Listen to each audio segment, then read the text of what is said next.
Hi అండి, నమస్తే. Robin Sharma గారు రచించిన the monk who sold his Ferrari అనే పుస్తకంలో 12వ పార్టులో 12వ అధ్యాయం నుంచి మొదలు పెట్టుకుందామండి.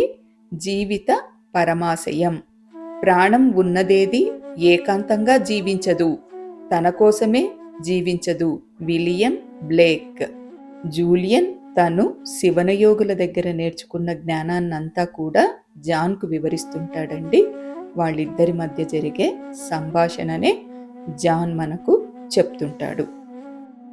శివనయోగులు నాకు తెలిసిన వారిలోకెల్లా యువకులే కాదు, నాకు తెలిసిన వారందరిలోకి దయగలవారు అన్నాడు జూలియన్. రామన్ యోగి తన చిన్నప్పటి సంఘటన చెప్పేవాడు. తను నిద్రపోవడానికి ప్రయత్నిస్తుండగా తండ్రి లోపలికి వచ్చి అడిగేవాడట, ఈరోజు నువ్వు ఏం మంచి పని చేశావు అని. నమ్ము నమ్మకపో, ఏమీ చెయ్యలేదని ఇతను జవాబిస్తే, లేచి ఒక్కటైనా దయతో కూడిన నిస్వార్థ సేవ చేసి వస్తేనే నిద్రపోవటానికి అనుమతి ఇస్తానని అనేవాడట. జ్ఞాన సమృద్ధమైన జీవితం గడపటానికి ఉండాల్సిన గుణాల్లో ముఖ్యమైంది ఇది.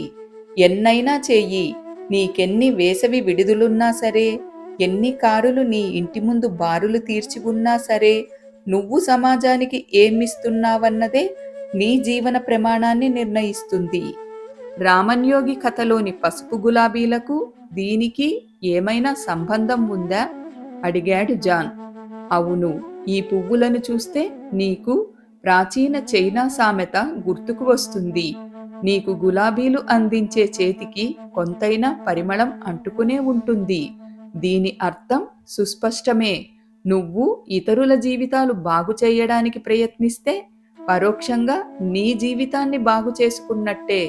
రోజు ఎవరిపైనైనా దయ చూపిస్తే నీ జీవితం కూడా అర్థవంతంగా తయారవుతుంది. ప్రతిరోజును పవిత్రంగా, నిర్మలంగా మార్చుకోవాలంటే ఇతరులకు ఏదో రకంగా సేవ చెయ్యి. ఏదైనా స్వచ్ఛంద సేవా కార్యకలాపం చేపట్టాలంటావా? దాన్ని ప్రారంభించగలిగితే మరీ మంచిది. కానీ నేను చెప్తున్నది అంతకంటే తాత్వికమైన స్థాయిలో. ఈ గ్రహంపై నీ జీవిత గమనానికి కొత్త కొలమానం పెట్టుకోమంటున్నాను. మళ్ళీ ఏదో నాకర్థం కానిది చెప్తున్నావు. కొలమానం అంటే ఏమిటి? నాకర్థం కాలేదు. ఏం లేదు, నువ్వు సాధారణంగా జీవితాన్ని గాని ఒక పరిస్థితిని గాని చూసే విధానం. కొందరు జీవితమనే గ్లాసును సగం ఖాళీగా చూస్తారు. ఆశావాదులు సగం నిండి ఉన్నట్టు చూస్తారు. వాళ్ళు భిన్న దృక్పథం అలవర్చుకున్నారు కనుక భిన్న వ్యాఖ్యానం చేస్తారు. కొలమానం అంటే నీ జీవితంలోని బాహ్యాంతర సంఘటనలను నువ్వు ఏ కోణం నుంచి చూస్తున్నావు అన్నది. అయితే కొత్త కొలమానం పెట్టుకోవడమంటే నీ ఉద్దేశం నేను నా దృక్పథాన్ని మార్చుకోవాలని, అంతేనా? అలాంటిదే నీ జీవితంలో ఆకస్మిక మార్పు రావాలంటే అసలు నువ్వు ఈ భూమిపై ఎందుకు జన్మించావన్న విషయంలోనే నీ దృక్కోణం మారాలి. ఈ ప్రపంచంలోకి రిక్తహస్తాలతో వచ్చావు, పోయేటప్పుడు అలాగే పోతావు.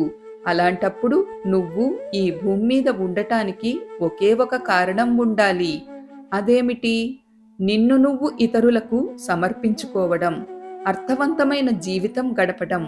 నువ్వు నీ సంపదనంతా వదిలిపెట్టాలని, ఉద్యోగం మానేయాలని, బడుగు వర్గాల కోసం పనిచేయాలని నేననడం లేదు.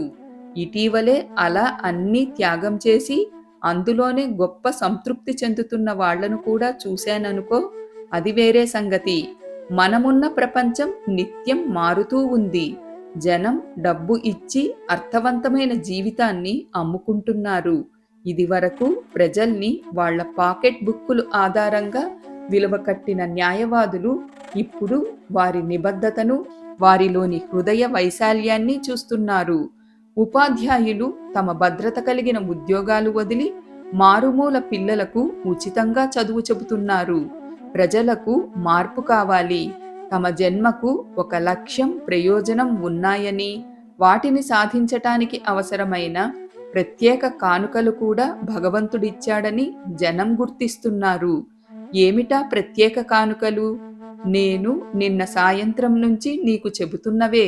సమృద్ధిగా మానసిక శక్తి, శారీరక దారుఢ్యం, అపరిమితమైన సృజనాత్మకత, క్రమశిక్షణా విధి, శాంతి ఝరి. ఈ సంపదను ఇనప్పెట్టెలోంచి తీసి సామాన్యుల మంచి కోసం ఉపయోగించడమే మిగిలింది. అదంతా అర్థమయింది. కాని ఈ మంచి చేయడమెలా? నేను చెప్పిందల్లా ఏమిటంటే, నిన్ను నువ్వు ఒక వ్యక్తిగా మాత్రమే భావించుకోక, ఒక సమూహంలో భాగస్వామిగా చూసే ప్రాపంచిక దృక్పథాన్ని అలవర్చుకోమని. అంటే నేను ఇంకా దయగా, మృదువుగా మారాలంటావు. ఇతరులకివ్వడంలోనే గొప్ప ఔన్నత్యం ఉందని గుర్తించు. తూర్పు దేశాల యోగులు దీన్నే ఆత్మశృంఖలాలు తెంచుకోవడం అంటారు. నీ ఆత్మ చైతన్యాన్ని విస్మరించి ఇంకా ఉన్నత లక్ష్యాన్ని పెట్టుకోవాలి.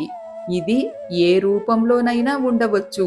నీ సమయాన్ని లేదా శక్తిని ఇతరుల కోసం ధారపోయడం కావచ్చు. ఇవి రెండు నీకున్న వనరుల్లోకెల్లా విలువైనవి. నువ్వు 1 సంవత్సరం వృత్తి నుంచి విరామం తీసుకొని పేదల కోసం పనిచేయాలనుకునేంత పెద్ద నిర్ణయమూ తీసుకోవచ్చు. లేదా ట్రాఫిక్ జామ్లో 4-5 కార్లను నీకంటే ముందు వెళ్లనివ్వడమంత చిన్న నిర్ణయమూ కావచ్చు.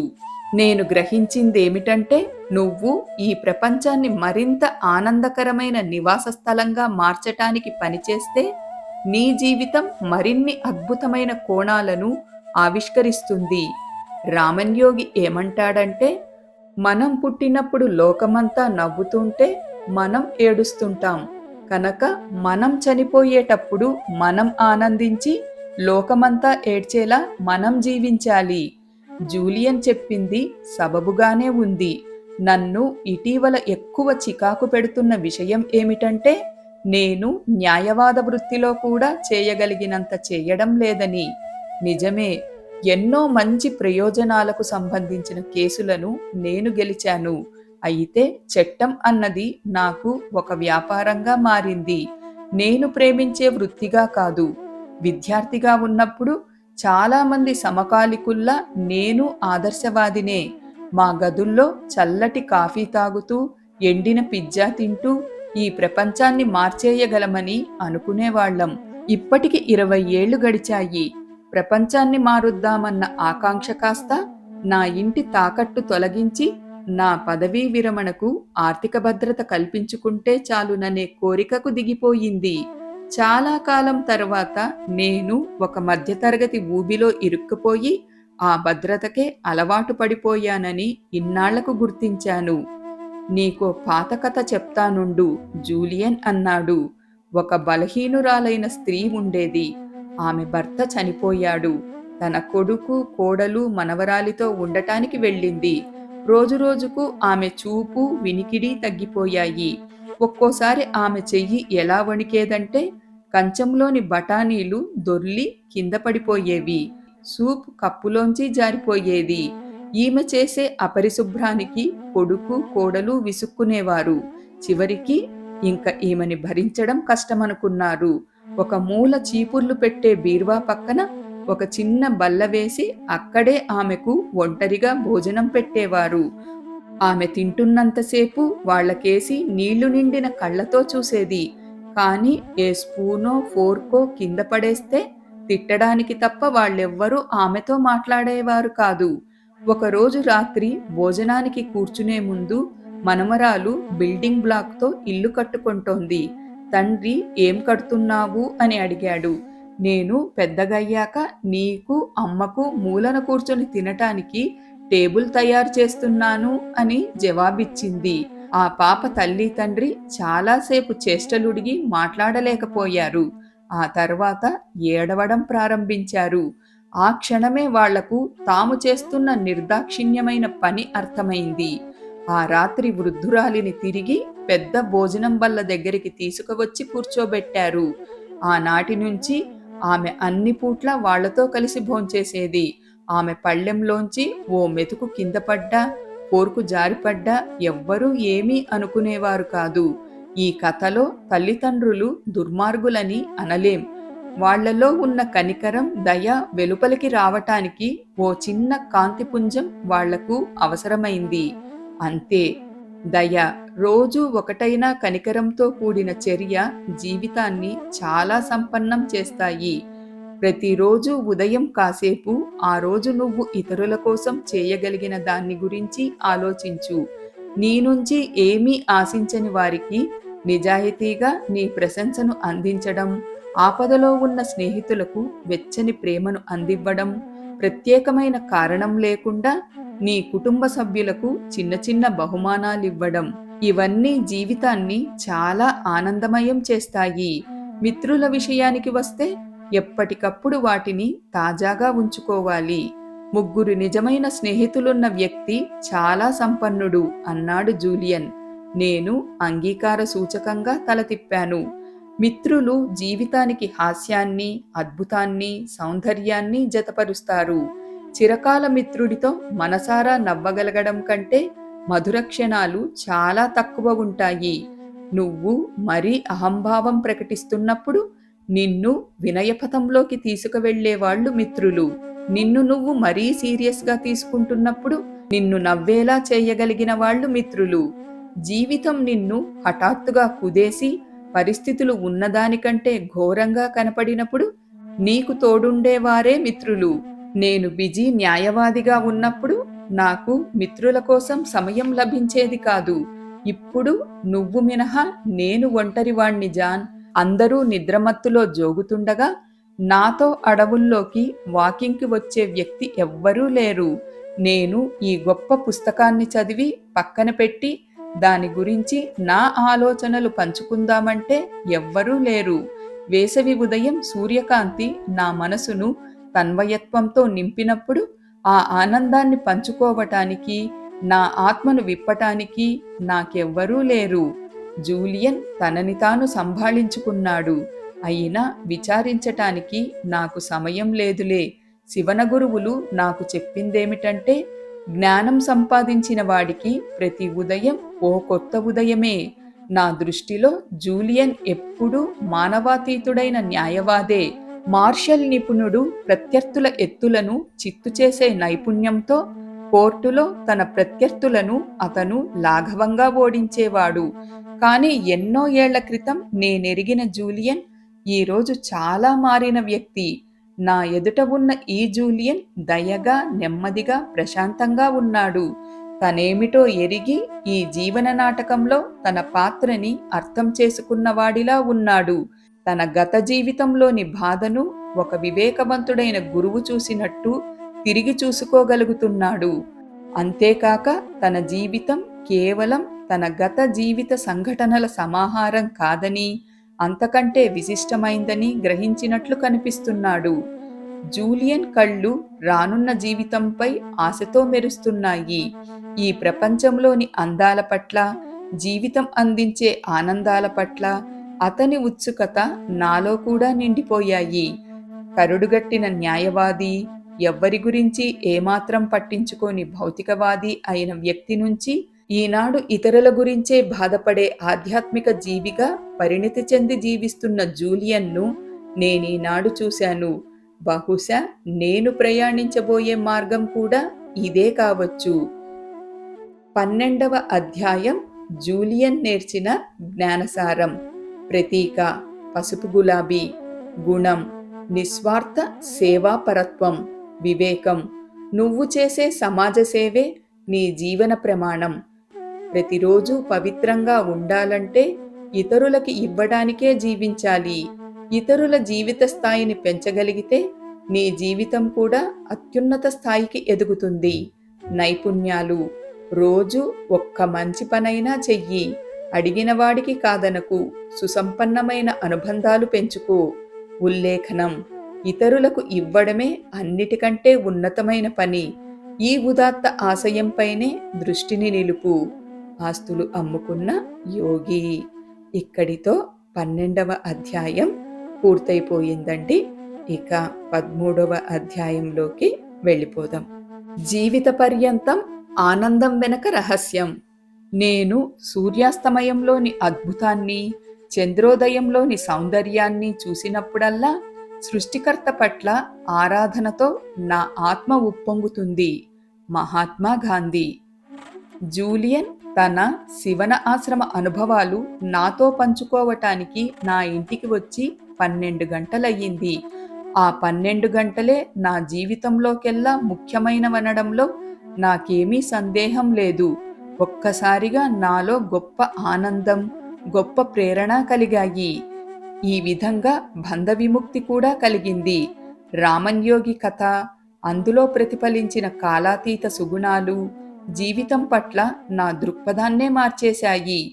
నేను నా మానవ సామర్థ్యం లోతుపాతులను తరచి చూడ్డానికి కూడా ప్రయత్నించలేదని అర్థమైంది. జీవితం నాకిచ్చిన కానుకలను విసిరివేయడమే నేను చేస్తున్న పని.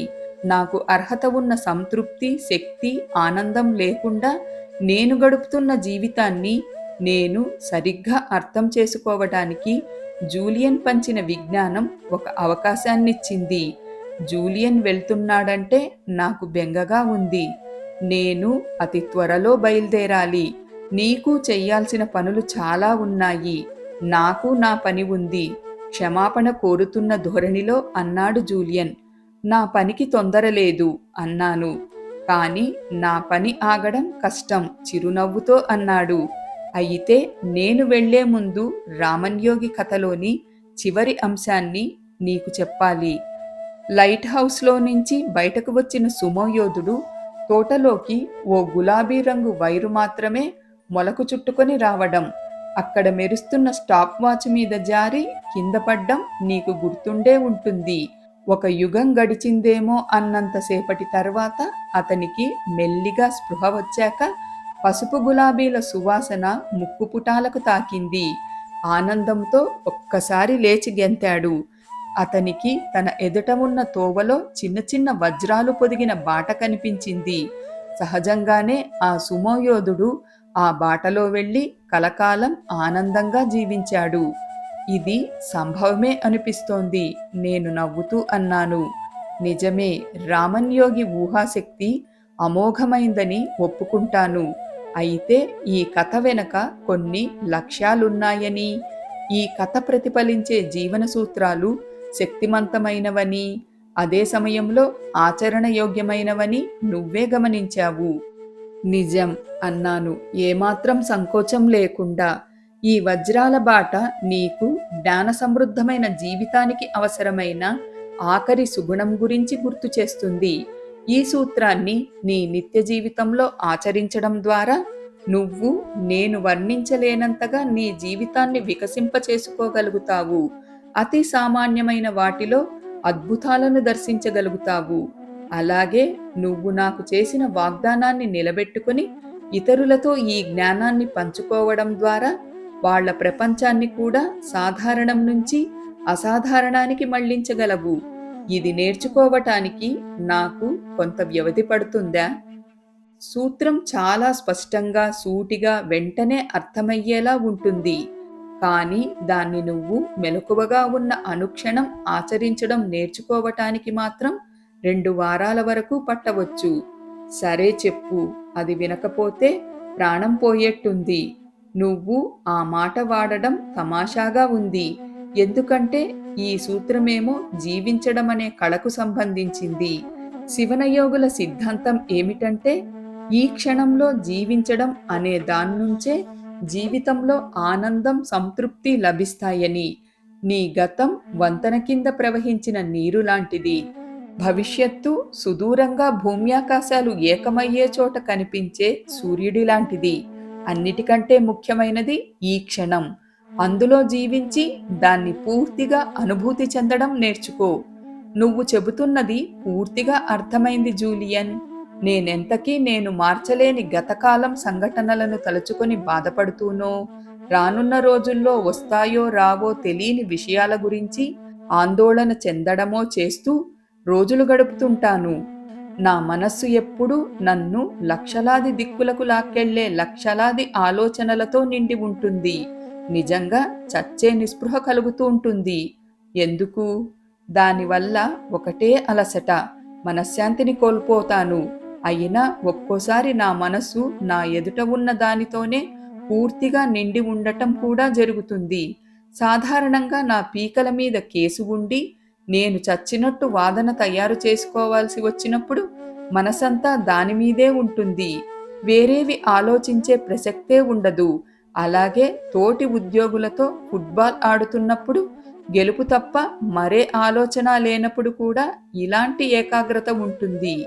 అలాంటప్పుడు గంటలు నిమిషాల్లా గడిచిపోతాయి. అప్పుడు మాత్రం ఆ క్షణం జరుగుతున్నది తప్ప నా జీవితంలో ఏదీ ముఖ్యం కాదని అనిపిస్తుంది. నా ఆందోళనలు, బిల్లులు, న్యాయవాద వృత్తి ఏవీ అప్పుడు గుర్తుకు రావు. ఇప్పుడు ఆలోచిస్తే నేను నిజంగా ప్రశాంతంగా ఉన్నది ఈ క్షణాల్లోనే ఏమో అనిపిస్తుంది. నిన్ను సవాలు చేసే నీకిష్టమైన పనిలో నిమగ్నమైనప్పటికంటే ఆత్మతృప్తి మరెందులోనూ దొరకదు.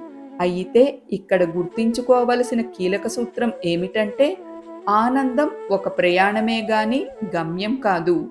ఈ రోజు కోసమే జీవించు, మరో రోజు ఇలాంటిది రాదు అన్నాడు జూలియన్ చేతులు రెండు నమస్కార ముద్రలో దగ్గర చేస్తూ. రామన్ కథలోని వజ్రాల బాట దీనికే ప్రతీకనా? అవును, స్పష్టంగా చెప్పాడు జూలియన్. సుమోయోధుడు ఆ వజ్రాల బాటలో నడుస్తూ సంతృప్తి, ఆనందం పొందినట్టే నువ్వు కూడా ఇప్పుడు నడుస్తున్న బాట వజ్రాలతో, ఇతర అమూల్యమైన సంపదలతో నిండి ఉందని అనుకున్నప్పుడు నువ్వు కావాలనుకున్న జీవితం నీకు లభిస్తుంది. జీవితంలో పెద్ద పెద్ద ఆనందాల వెంటపడి చిన్న చిన్న ఆనందాలను కోల్పోవద్దు. వేగం తగ్గించుకో. నీ పరిసరాల్లోని సౌందర్యాన్ని, పవిత్రతను ఆస్వాదించు. నీకోసం నువ్వు ఈ మాత్రమైనా చెయ్యాలి. అంటే నేను పెద్ద లక్ష్యాలు పెట్టుకోవడం మానేసి ఈ క్షణం కోసం జీవించాలంటావా? కాదు అన్నాడు జూలియన్ ఖచ్చితంగా. నేనిందాకే చెప్పినట్టు నిజమైన విజయం కావాలంటే భవిష్యత్తు కోసం లక్ష్యాలు, కలలు ఏర్పరచుకోవడం చాలా ముఖ్యం. నీ భవిష్యత్తులో లభించే దానిపై నీకున్న ఆశాభావమే రోజు నువ్వు ఉత్సాహంగా నిద్రలేవటానికి, రోజంతా చురుగ్గా ఉండటానికి ప్రేరణ ఇస్తుంది. లక్ష్యాలు నీ జీవితాన్ని శక్తి సంపన్నం చేస్తాయి. నేను చెబుతున్నదల్లా ఇది. ఏదో సాధించాలనే తపనలో ఇప్పుడు లభిస్తున్న ఆనందాన్ని దూరం చేసుకోకు. నీ ఆరోగ్యానికి, సంతృప్తికి తోడ్పడే అనుభవాలను వాయిదా వేయకు. ఈ రోజును సంపూర్ణంగా అనుభవించాలి. నువ్వు ఎప్పుడో లాటరీ గెలిచిన రోజో, పదవీ విరమణ చేసిన రోజో కాదు. జీవించడాన్ని ఎప్పుడూ వాయిదా వేయకు. జూలియన్ లేచి నించుని అనుభవజ్ఞుడైన న్యాయవాది తన ముగింపు వాదనను సిద్ధం చేసుకున్నట్టుగా సాలోచనగా పచార్లు చేశాడు. నీ కంపెనీలో మరికొందరు యువ న్యాయవాదులు చేరి నీకు పని ఒత్తిడి తగ్గాక నువ్వు నీ భార్యతో, పిల్లలతో ఇంకా ప్రేమగా ఉంటావనే భ్రమతో నిన్ను నువ్వు మోసం చేసుకోకు. నీ బ్యాంకు ఖాతా నిండుగా ఉండి నీకు మరింత విశ్రాంతి సమయం దొరికినప్పుడు నీ శరీరాన్ని, మనసును పట్టించుకుంటానని, సుసంపన్నం చేసుకుంటానని భ్రమలు పెట్టుకోకు.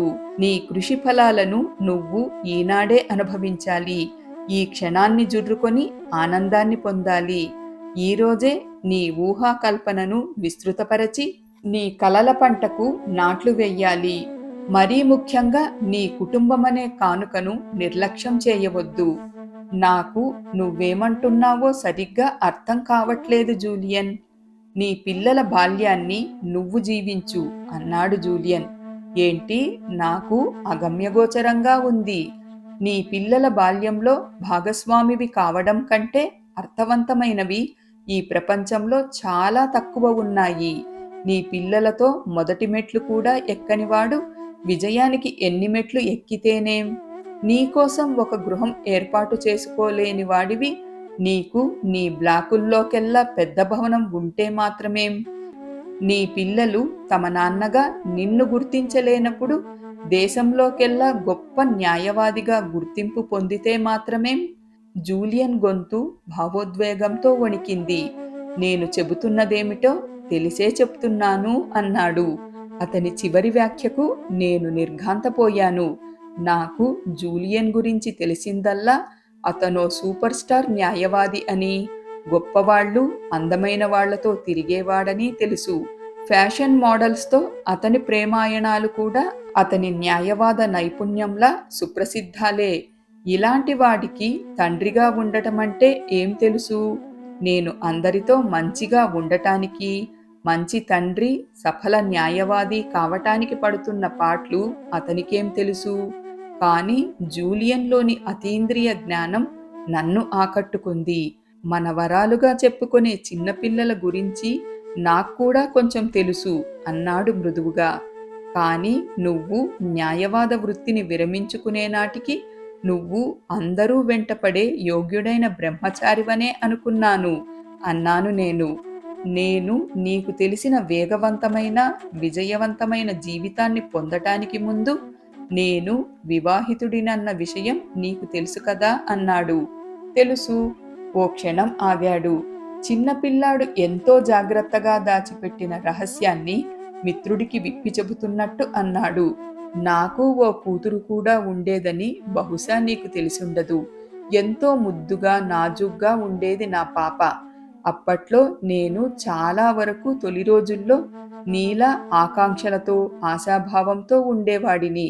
జనం నన్ను చూసినప్పుడల్లా నాకు అద్వితీయమైన భవిష్యత్తు ఉందని, అందమైన భార్య, ముద్దులు మూటగట్టే కూతురు ఉన్నారని మెచ్చుకునేవాళ్ళు. జీవితం ఇంత పరిపూర్ణంగా ఉండగా హఠాత్తుగా నా నుంచి అన్నీ తీసేసుకున్నారు. జూలియన్ తిరిగి వచ్చాక మొదటిసారి అతని ముఖంలో నీలినీడలు కనిపించాయి.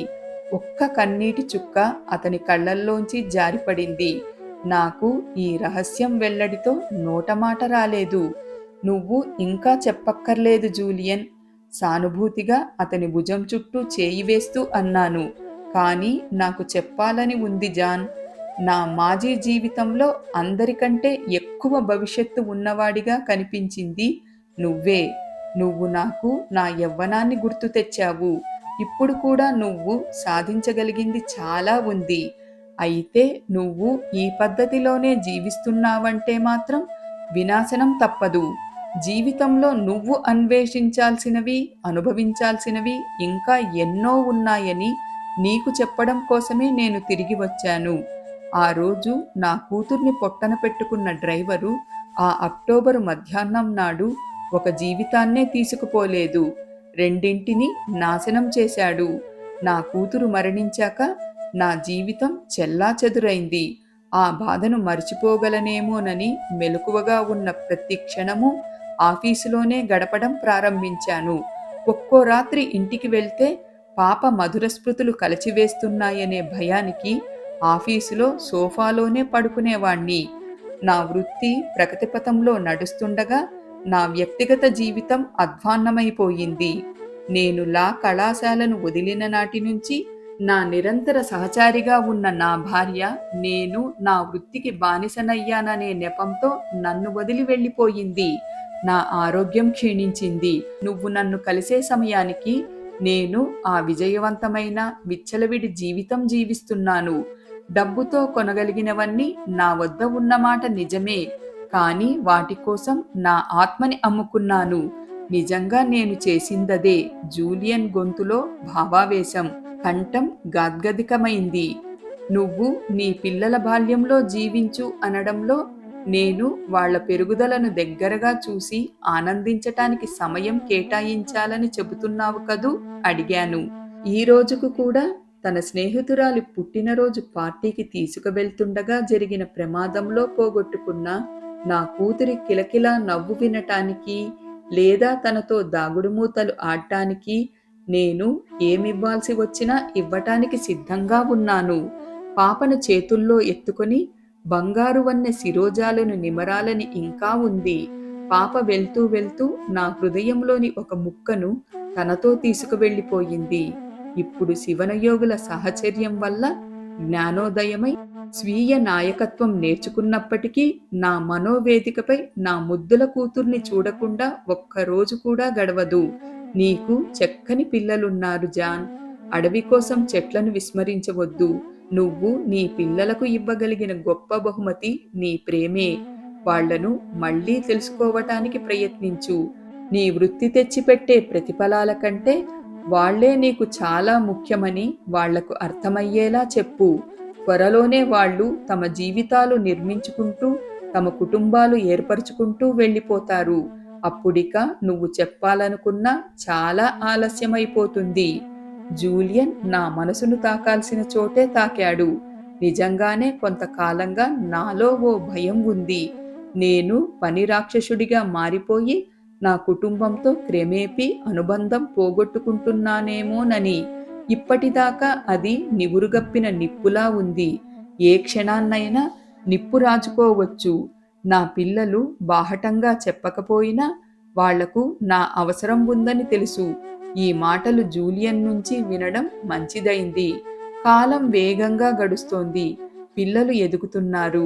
నేను నా కొడుకు యాండీని తీసుకొని వాళ్ళ తాతగారితో చేపలు పట్టడానికి వెళ్ళి ఎంతకాలమైంది. ఇదివరకు ప్రతి శనివారం వెళ్ళేవాళ్లం. ఇప్పుడు ఆ అలవాటు మరెవరి జ్ఞాపకమోలా ఉంది. ఆలోచించే కొద్దీ దాని ప్రాముఖ్యం స్పష్టంగా తెలుస్తోంది. పియానో కచేరీలు, క్రిస్మస్ నాటకాలు, లిటిల్ లీగ్ ఛాంపియన్షిప్పులు ఇవన్నీ నా వృత్తి ప్రగతికి బలైపోయాయి. నేనేం చేస్తున్నాను ఇంతకాలం అని ప్రశ్నించుకున్నాను. జూలియన్ వర్ణించిన జారుడు మెట్ల మీద నుంచి జారిపోతున్నాను. ఆ క్షణమే నేను మారాలని నిశ్చయించుకున్నాను. ఆనందం అన్నది ఓ ప్రయాణం, జూలియన్ భావోద్వేగంతో కొనసాగిస్తున్నాడు. అది నువ్వు జీవితంలో ఎంపిక చేసుకోవాల్సిన విషయం. బాటలో ఉన్న వజ్రాలను చూస్తూ నువ్వు ఆనందించవచ్చు, లేదా చిట్ట చివర దొరకబోయే స్వర్ణకుంభాన్ని ఊహించుకుంటూ జీవితమంతా పరిగెడుతూ ఉండవచ్చు. పరుగు చివర నీకు ఖాళీ కుండ దొరికినా దొరకవచ్చు. కనుక ఇప్పుడు లభించే కొన్ని ప్రత్యేకమైన ఆనంద క్షణాలను అనుభవించు. ప్రస్తుతంలోని ఆనందాన్ని వదులుకోకు. ప్రస్తుతంలో జీవించడం అన్నది నేర్చుకోగలమా? తప్పక. నీ ప్రస్తుత పరిస్థితులు ఎలాగైనా ఉండని, రోజూ లభించే వజ్రాలతో తృప్తిపడి జీవించే కళని నువ్వు శిక్షణ ద్వారా నేర్చుకోవచ్చు. అది మరీ ఆశావహంగా లేదు. ఉదాహరణకి, ఒక వ్యక్తి తనకున్నదల్లా ఒక వ్యాపార లావాదేవీల్లో పోగొట్టుకున్నాడనుకో. అతను ఆర్థికంగానే కాక మానసికంగా కూడా బాగా దెబ్బతిన్నాడనుకో. అప్పుడో నీ బ్యాంకు ఖాతా పరిమాణం, నీ ఇంటి ఆకారం నీ జీవితంలోని ఆనందాన్ని నిర్ణయించలేవు. దానికి అడ్డురాలేవు. ఈ ప్రపంచం నిండా ఆనందం తెలియని కోటీశ్వరులున్నారు. నేను శివన ఆశ్రమంలో కలిసిన యోగులకు ఆర్థిక స్తోమత పైన, ఫ్రాన్స్లో వేసవి గృహాన్ని నిర్మించుకోవడం పైన మనసు ఉండేదనుకున్నావా? అడిగాడు జూలియన్ అల్లరిగా. అర్థమైందిలే అన్నాను. చాలా డబ్బు చేసుకోవడానికి, జీవితాన్ని చాలా ఆనందించడానికి మధ్య చాలా వ్యత్యాసం ఉంది. నువ్వు రోజుకు 5 నిమిషాలు కృతజ్ఞత అనేది అభ్యసిస్తూ గడిపావంటే నీ జీవితానికి అవసరమైన సంపద నీకు వచ్చినట్టే. నువ్వు ఇందాక చెప్పిన వ్యాపారవేత్త కూడా డబ్బు కోల్పోయినప్పటికీ ఎన్నో విషయాలకు కృతజ్ఞుడై ఉండాలి తన జీవిత గమనంలో. అతనికి ఇంకా ఆరోగ్యం, ప్రేమించే కుటుంబం, తన సమాజంలో మంచి పేరు ఉన్నాయో లేదో అడుగు. అతనికి ఒక గొప్ప దేశంలో పౌరసత్వం, తలదాచుకోవడానికో పైకప్పు ఉన్నాయో లేదో అడుగు.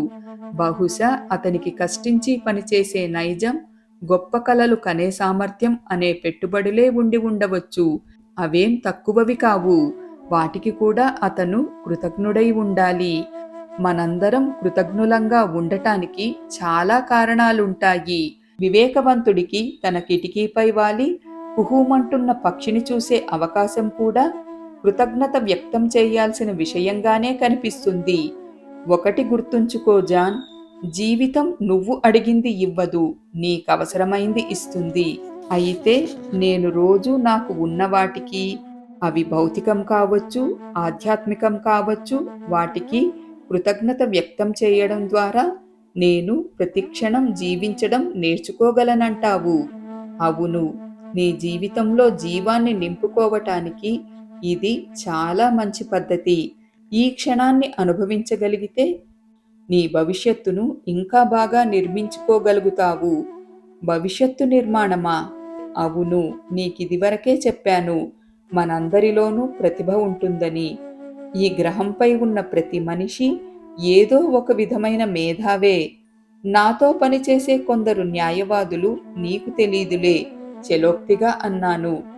అందరిలోనూ ప్రతిభ ఉంటుంది. జూలియన్ మళ్ళీ నొక్కి పలికాడు. మనందరం చెయ్యాల్సింది ఏదో ఒకటి ఉంటుంది. నీ ఉన్నతాశయాన్ని నువ్వు గుర్తించి దానిపై నీ శక్తియుక్తులన్నింటినీ కేంద్రీకరిస్తే నీ ప్రతిభ వెలిగి నీ జీవితంలో ఆనందం వెల్లివిరుస్తుంది. ఒక్కసారి ఈ ఆశయాన్ని నువ్వు గుర్తించావంటే అది గొప్ప ఉపాధ్యాయుడు కావచ్చు, గొప్ప కళాకారుడు కావచ్చు. నీ ఆకాంక్షలన్నీ అప్రయత్నంగానే తీరుతాయి. నువ్వు పెద్దగా ప్రయత్నించాల్సిన అవసరం కూడా రాదు. ఒక విధంగా చెప్పాలంటే నువ్వు ఎక్కువ ప్రయత్నించే కొద్దీ ఆశయ సిద్ధికి ఇంకా ఎక్కువ సమయం పట్టవచ్చు. దానికి బదులు నీ కలల బాటలో నడుస్తూ ఉండు. నువ్వు ఆశించిన ఫలం దానంతట అదే ప్రవహిస్తుంది. అది నీ దివ్య లక్ష్యానికి నిన్ను చేరుస్తుంది. నీ భవిష్యత్తును నువ్వు నిర్మించుకోవడమంటే అదే. నా చిన్నప్పుడు నాన్న నాకో జానపద కథ వినిపించేవాడు. దాని పేరు పీటర్ మాంత్రిక దారం. పీటర్ అనే అబ్బాయి చాలా చురుకైన కుర్రాడు. అందరికీ అతనంటే ఇష్టంగా ఉండేది.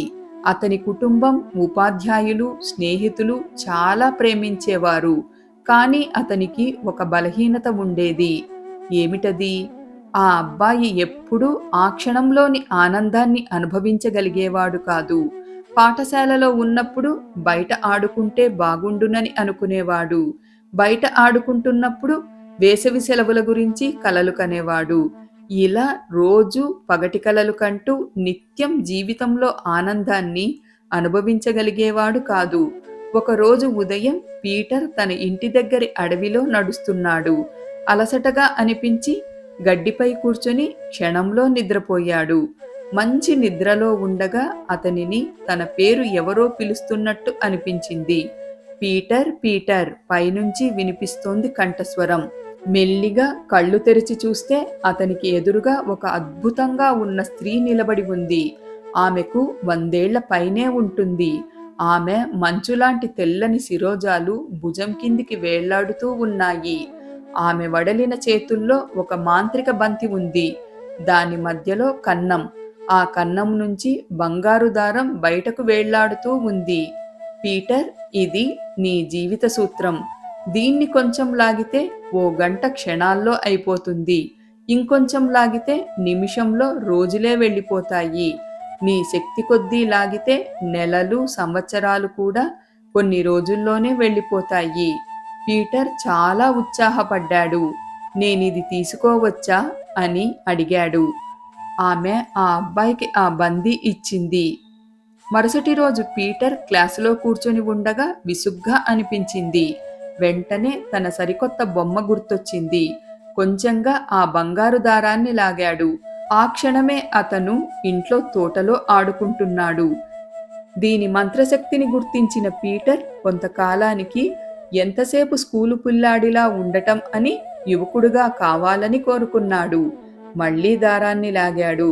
వెంటనే తను యువకుడైపోయి ఎలిసి అనే అందమైన అమ్మాయితో సరసాలాడుతున్నాడు. ఇది కూడా సంతృప్తిని ఇవ్వలేదు. అప్పటికి అతను ఒక్క క్షణం కూడా జీవితాన్ని ఆనందించలేదు. దానికి బదులు పెద్దవాణ్ణి కావాలని కోరుకున్నాడు. మళ్లీ దారాన్ని లాగాడు. ఎన్నో సంవత్సరాలు వెళ్ళిపోయాయి. తనొక మధ్య వయస్కుడైపోయాడు. ఎలిసి అతని భార్య. ఇంటి నిండా పిల్లలు. అయితే పీటర్ మరోటి కూడా గమనించాడు. ఇదివరకు తనకు నల్లటి ఒత్తైన జుట్టు ఉండేది. ఇప్పుడది నెరిసిపోయింది. తనకెంతో ప్రియమైన తన తల్లి కూడా ముసలిగా, బలహీనంగా అయిపోయింది. అప్పటికీ ఈ క్షణంలో జీవించాలని పీటర్ అనుకోలేదు కనుక మళ్లీ దారం లాగాడు. మార్పు కోసం వేచి చూశాడు. ఇప్పుడు పీటర్ 90 ఏళ్లవాడు. అతని నల్లటి జుట్టు మంచులా అయిపోయింది.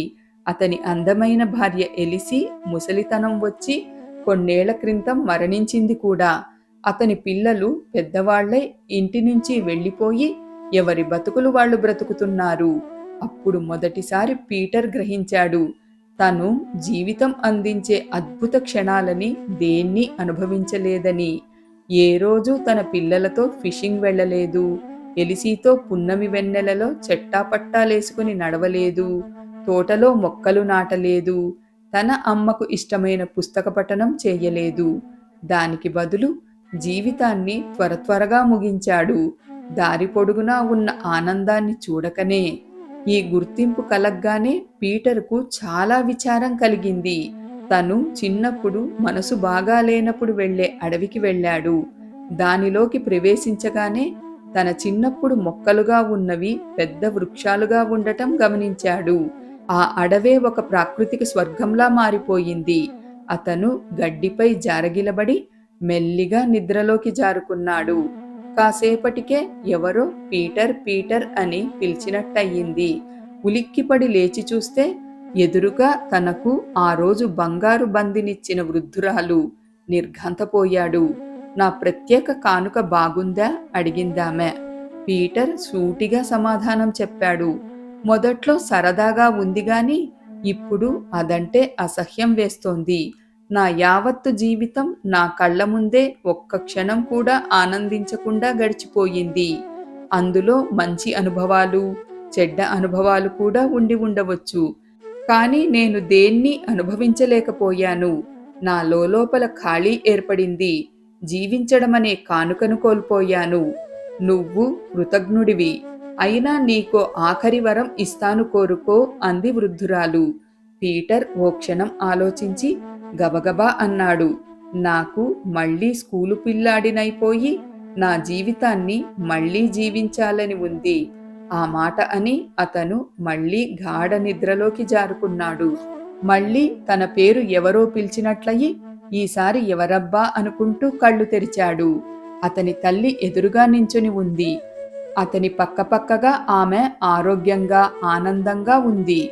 పీటర్ అప్పుడు గ్రహించాడు, ఆ అడవిలోని వృద్ధురాలు నిజంగానే తన కోరిక తీర్చి తిరిగి బాల్యాన్ని ఇచ్చేసిందని.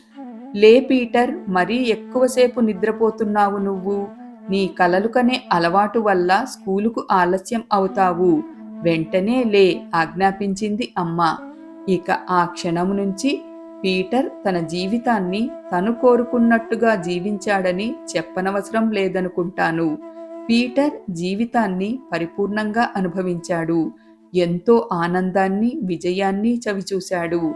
అదంతా తను భవిష్యత్తు కోసం వర్తమానాన్ని త్యాగం చేయడం మానుకున్నందువల్లే సాధ్యమైంది. అద్భుత కథ అన్నాను. అయితే దురదృష్టవశాత్తు పీటర్ అతని మాయాసూత్రం అన్న ఒక కథ ఒక కల్పిత కథ మాత్రమే. ఈ వాస్తవ ప్రపంచంలోని మనకు జీవించటానికి రెండో అవకాశం రాదు.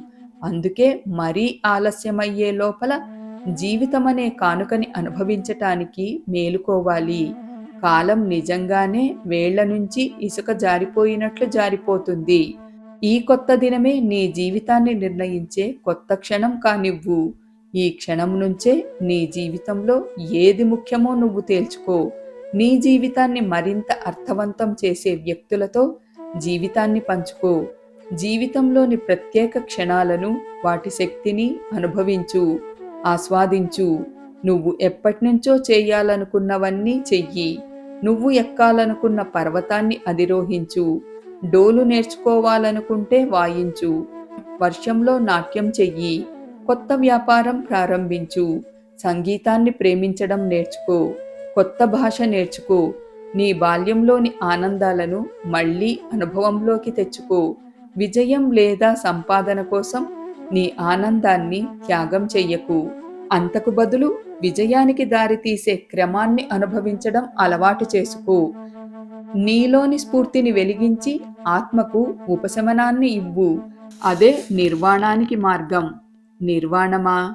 శివనయోగులు చెప్పేదేమిటంటే జ్ఞాన సముపార్జకులందరికీ అంతిమ గమ్యం నిర్వాణ అనే ప్రాంతం చేరుకోవడం. నిజానికి నిర్వాణం ప్రాంతం కాదు, అదొక మానసిక స్థితి. అంతకుముందు అనుభవించిన మానసిక స్థితులన్నింటినీ తుడిచిపెట్టేసే స్థితి. నిర్వాణంలో అన్నీ సాధ్యమే. అక్కడ దుఃఖం ఉండదు. జీవన నృత్యం అక్కడ దివ్య ప్రజ్ఞతో ప్రదర్శింపబడుతుంది. నిర్వాణ స్థితి చేరుకున్నప్పుడు భూతలంపై స్వర్గం నిర్మించుకోవడం సాధ్యమే. అదే వారి అంతిమ లక్ష్యం. జూలియన్ అతని ముఖంలో ప్రశాంతత దివ్యస్థితిని ప్రకటిస్తుండగా అన్నాడు, మనందరం ఏదో ఒక ప్రత్యేక కారణానికే ఈ భూమి మీదికి వచ్చాం, జోష్యం చెబుతున్నట్టు అన్నాడు. నీ నిజమైన లక్ష్యం ఏమిటో ఆలోచించుకో. ఇతరులకు ఏం ఇవ్వగలవో తెలుసుకో. నీ జీవితాన్ని వెలిగించుకో. అది నిరతాగ్నిహోత్రంలా వెలిగేలా చూసుకో. నేను నీతో పంచుకున్న వ్యూహాలు, సూత్రాలు ఆచరించడం ప్రారంభించు. నువ్వు ఎంత సాధించగలవో అంతా సాధించు. చిట్ట చివరకు నువ్వు కూడా నిర్వాణ స్థితి ఫలాలను రుచి చూడగలుగుతావు. ఈ స్థితి నేను చేరుకున్నట్టు నాకెలా తెలుస్తుంది? నీ ప్రవేశానికి కొన్ని సూచనలు వస్తాయి. నీ చుట్టూ ఉన్న ప్రతి దానిలోనూ ఒక పవిత్రతను నువ్వు కనుగొంటావు. వెన్నెల సోనలో దివ్యత్వం, మండే వేసవి ఎండలో నీలాకాశంలోని సౌందర్యం, మల్లెల సుగంధం, అల్లరి పిల్లాడి నవ్వు, అన్నిట్లో దివ్యత్వాన్ని చూడగలుగుతావు. జూలియన్, ఒకటి మాత్రం వాగ్దానం చెయ్యగలను. నువ్వు నాతో గడిపిన సమయం వ్యర్థం కాదు. శివనయోగులు అందించిన జ్ఞానంతో జీవించడం ప్రారంభిస్తాను. నువ్వు నాతో పంచుకున్న విషయాలను వీలైనంత మందితో నేను పంచుకుంటానని ప్రమాణం చేస్తున్నాను. ఇవి నా మనసు లోపల నుంచి వస్తున్న మాటలు. ఇదే నా వాగ్దానం. నాలో అనేక రకాల భావాలు ముప్పిరిగుంటుండగా అన్నాను. ఆ యోగుల జ్ఞాన సంపన్న వారసత్వాన్ని నీ చుట్టూ ఉన్నవారికి తెలియపరచు. వాళ్ళు దీని నుంచి లాభం పొంది తమ జీవితాలు మెరుగుపరుచుకుంటారు. నువ్వు నీ జీవితాన్ని మెరుగుపరుచుకుంటావు. ఇంకోటి గుర్తుపెట్టుకో, ఈ ప్రయాణం కూడా చాలా ఆనందాన్నిస్తుంది. గమ్యంలాగే మార్గం కూడా ఆనందప్రదమైనదే. జూలియన్ మాట్లాడుతుంటే వింటూండిపోయాను. అతనన్నాడు, రామన్ యోగి చాలా గొప్ప కథకుడు. కానీ అతను చెప్పిన ఒక కథ అన్నిట్లోకి అపూర్వంగా ఉంటుంది. అది కూడా చెప్పనా? తప్పకుండా. చాలా ఏళ్ల క్రితం భారతదేశంలో ఒక మహారాజు తన భార్యపై ఉన్న ప్రేమను ప్రకటించుకోవటానికి గొప్ప స్మృతి చిహ్నం నిర్మించాలనుకున్నాడు. ప్రపంచం అంతకు ముందెన్నడూ చూడనంత గొప్ప భవనం, వెన్నెల రాత్రుల్లో మరిసిపోయే కట్టడం, శతాబ్దాల తరబడి చూపరులను మంత్రముగ్ధులను చేసే నిర్మాణం సృష్టించాలని అనుకున్నాడు. ప్రతిదినం ఒక్కొక్క రాయి పేరుస్తూ పనివారు ఎండలో చెమటలు కక్కుతూ భవనం నిర్మించారు. రోజురోజుకు అది కొత్త కొత్త ఆనందాలతో తయారయ్యింది. చివరికి 22 తర్వాత ఆ పాలరాతి భవనం పూర్తయింది. నేను దేన్ని గురించి మాట్లాడుతున్నానో అర్థమైంది. లేదు, తాజ్ మహల్ ప్రపంచంలోని 7 అద్భుతాల్లో ఒకటి. ఇక్కడ నేను చెప్పదలుచుకున్న విషయం చాలా సాధారణమైంది. ఈ గ్రహం మీద ఉన్న ప్రతి ఒక్కరూ ఒక అద్భుతమే. ఏదో ఒక రకంగా మనందరం హీరోలమే. అందరిలోనూ అసాధారణాన్ని సాధించటానికి, సంపూర్ణ సంతృప్తి పొందటానికి కావలసిన శక్తి సామర్థ్యాలున్నాయి. కావలసిందల్లా నీ కలల సాఫల్యం వైపుగా అడుగులు వేయడమే. తాజ్మహల్ అనే అద్భుతాన్ని రాయిపై రాయి పేరుస్తూ ఎన్నో రోజులు నిర్మించారు. ఇలాంటి చిన్న చిన్న విజయాలే ఘన విజయాలకు దారితీస్తాయి. నేను సూచించిన చిన్న చిన్న మార్పులు క్రమంగా నీలో సానుకూల దృక్పథాన్ని కలిగిస్తాయి. వాటి నుంచి సానుకూల ఫలితాలు సంభవిస్తాయి. ఈ ఫలితాల వల్ల నీ వ్యక్తిత్వంలో సమూలమైన మార్పు చోటు చేసుకుంటుంది. ఇది ప్రతిదినం నీ జీవితంలో ఆఖరి దినమైనట్టుగా జీవించు. ఈ రోజు నుంచి ఎక్కువ నేర్చుకో, ఎక్కువ నవ్వుకో, నీకు నిజంగా ఇష్టమైన పనులు చెయ్యి. నీ భవిష్యత్తును నువ్వే నిర్ణయించుకోకు. ఎందుకంటే నీ వెనక ఉన్నవి, నీ ముందున్నవి కంటే నీ లోపల ఉన్నదే ముఖ్యం. ఆ తర్వాత ఒక్క మాట కూడా మాట్లాడకుండా యోగిగా మారిన కోటీశ్వరుడైన న్యాయవాది జూలియన్ మాంటెల్ నన్ను సోదర ప్రేమతో కౌగిలించుకొని నా గదిలోంచి ఎర్రని ఎండలోకి నడిచి వెళ్ళిపోయాడు. నేను ఒంటరిగా కూర్చుని ఆలోచనలో నిమగ్నమయ్యాను. ఈ యోగి నాతో గడిపిన అసాధారణ క్షణాలకు సాక్షిగా అక్కడ ఎదురుగా బల్లపైన ఒకే ఒక వస్తువుంది, అతని ఖాళీ కప్పు. 13వ అధ్యాయం. జూలియన్ నేర్చిన జ్ఞానసారం. ప్రతీక వజ్రాలు. గుణం ప్రస్తుతాన్ని అనుభవించు. వివేకం ప్రస్తుతంలో జీవించు. ఈ కానుకను ఆనందించు. విజయం కోసం ఆనందాన్ని త్యాగం చెయ్యకు. ప్రయాణాన్ని ప్రేమించు. ప్రతిరోజు చివరి రోజుగా భావించు. నైపుణ్యాలు. నీ పిల్లల బాల్యాన్ని జీవించు. కృతజ్ఞత ప్రకటించు. నీ భవిష్యత్తుని నిర్మించు. ఉల్లేఖనం. మనందరం ఏదో ప్రత్యేక కారణం కోసమే జన్మించాం. నీ గతానికి బందీ కాకు. నీ భవిష్యత్తుకు నిర్మాతవు కా. ఆస్తులు అమ్ముకున్న యోగి. ఆస్తులు త్యజించి ఆత్మశోధన కోసం ఒక యోగి ప్రస్థానం. జ్ఞానమయ జీవితానికి 7 కాలాతీత సుగుణాలు. సుగుణం. నీ మనసును నియంత్రించు. నీ లక్ష్యాన్ని అనుసరించు. కైజేన్ అభ్యసించు. క్రమశిక్షణతో జీవించు. కాలాన్ని గౌరవించు. నిస్వార్థ సేవ చెయ్యి. ప్రస్తుతాన్ని ప్రేమించు. ప్రతీక సుందర ఉద్యానవనం, ఎత్తైన లైట్ హౌస్, సుమోయోధుడు, పింక్ వైర్ కేబుల్, బంగారు స్టాప్ వాచ్, పరిమళించే గులాబీలు, వజ్రాల బాట. ఇక్కడితో రాబిన్ శర్మ గారు రచించిన the monk who sold his Ferrari అనే పుస్తకం పూర్తయిపోయిందండి. నిజంగా శివనయోగులు నేర్పిన జ్ఞానం అంతా కూడా చాలా అద్భుతమైంది కదండి. జూలియన్ ఒక్క జానుకు మాత్రమే ఈ జ్ఞానాన్ని పంచలేదండి, మనందరికీ కూడా ఆ జ్ఞానాన్ని ఈ పుస్తకం ద్వారా పంచారు. కాబట్టి మనందరం కూడా సాధన చేసి ఆ జ్ఞానాన్ని పొందుతామండి. Thank you.